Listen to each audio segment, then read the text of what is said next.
हरिओम. आज सोमवार 29 डिसेंबर 2025. सद्गुरू ब्रह्मचैतन्य गोंदवलेकर महाराज यांच्या प्रवचनाचा आजचा हा भाग ऐकूया.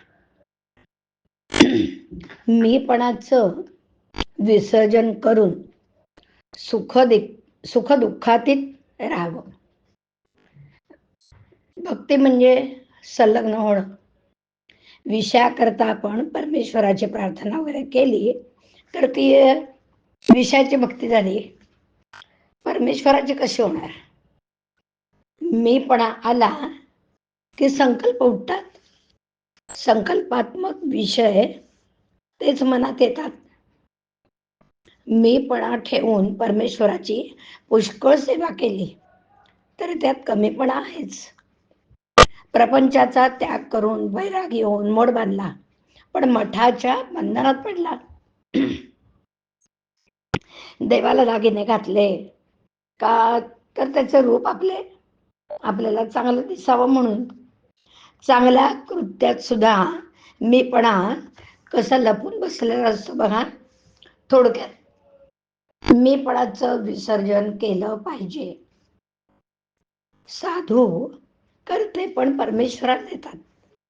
वास्तविक आपण करते आहोत नाही हो. आपण करते म्हटलं परंतु मग आपल्या इच्छेप्रमाणे गोष्टी घडतात कुठे. पण नसलेलं करते पण आपल्याकडे ओढवून घेऊन माणूस सुखी किंवा दुःखी होतो. ज्याच्याकडे करते पण आहे त्याला ते देऊन आपण सुख दुःखातीत राहावं. हे सर्व ईश्वराचं आहे. हेच सार वेदश्रुती सांगतात.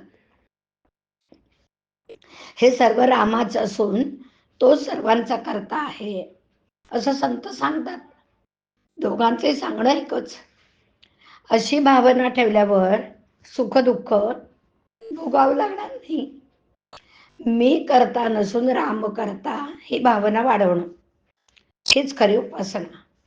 मी काही नाही, कोणीतरी बाहुली आहे असं समजावं. एक भगवंत तेवढा माझा असं म्हणावं. संतांजवळ राहिल्याने आसक्ती जरी पूर्ती सुटली नाही तर नकळत कमी होत असते आणि म्हणून आपण नेहमी सत्समागमात राहावं.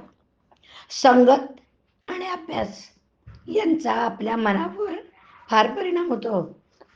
आपण हातात काठी घेतली तर उगीच कुणाला मारावंसं वाटेल. ही झाली काठीची संगत. आपण हातात माळ घेतली तर त्यांनी जपच करू. माळेने आपण काही कुणाला मारणार नाही. आपल्या पोशाखात, वागण्यात, बोलण्यात सर्व ठिकाणी संगत आपल्यावर परिणाम करते. म्हणून संतांचा सहवास नेहमी ठेवावा. गाय जशी वासरा मागून येते तसे संत नामा मागून आलेच पाहिजेत. ते नाम घेणाऱ्याला धुंडाळतील आणि त्यांच्या मागोमाग भगवंत अर्थात आलाच म्हणून समजा. दवाखान्यात गेलेला रोगी जसा डॉक्टरच्या स्वाधीन असतो तसे आपण संतांच्या घरी गेल्यावर त्यांच्या स्वाधीन होतो.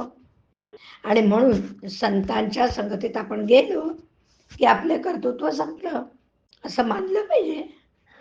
सत्संगतीने साधकाची वाढ होते. संतांना ओळखण्यासाठी अनुसंधानाशिवाय दुसरं साधन नाही. संतांना भक्तीचं व्यसन असतं. ते नेहमी नामात असतात. संत हे भगवंता वाचून दुसरीकडे राहिलेच नाहीत आणि म्हणूनच ते संत झाले म्हणजे देवस्वरूप बनले. भगवंताचं नाम सिद्ध करून देणं हाच संतांचा जगावर सर्वात मोठा उपकार आहे. प्रापंचिक लोकांना परमार्थाला लावायला संसारी संतच खरा उपयोगी पडतो. सर्व काही रामाचं आहे असं समजणं म्हणजेच सर्वस्व रामाला अर्पण करणं. हरिओम. हरिओम तत्सत. हरिओम.